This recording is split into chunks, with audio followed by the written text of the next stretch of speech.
അപ്പൊ ഇന്നത്തെ ലഞ്ച് എന്താണെന്ന് നോക്കാം. ഇന്നത്തെ പോലെ വൈറ്റ് റൈസ് ഉണ്ട്,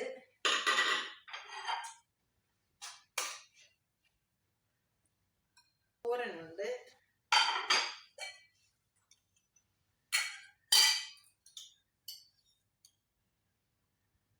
ഇന്നലത്തെ ഉണക്കമീൻ പീര വെച്ചതിന്റെ കുറച്ചുണ്ട്,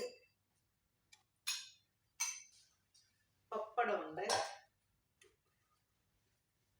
സലാഡുണ്ട്. ഇന്നത്തെ തോരനുണ്ട്. ഇതൊരു മിക്സഡ് തോരനാണ്. ക്യാരറ്റ്, ഉലുവയുടെ ഇലയുണ്ടല്ലോ, ഇതെല്ലാം കൂടെ മിക്സ് ചെയ്ത് ഇട്ട തോരനാണ്. നല്ല അടിപൊളി ടേസ്റ്റാണ്. പിന്നെ ഇന്നലത്തെ പീര വറ്റിച്ചത്, വറുത്തരച്ച തീയൽ, പപ്പടം. അപ്പം ഇന്നത്തെ ഊണ് ഇത്രയേ ഉള്ളൂ. സലാഡ് ഇത്രയേ ഉള്ളൂ. അപ്പം കഴിച്ചു നോക്കാനുണ്ടാകുന്നു. പപ്പടം കൂട്ടി തീയലൊക്കെ കഴിക്കുന്നത് നല്ല അടിപൊളിയാണ്. തോരൻ നല്ല ടേസ്റ്റുള്ള തോരനാണ്.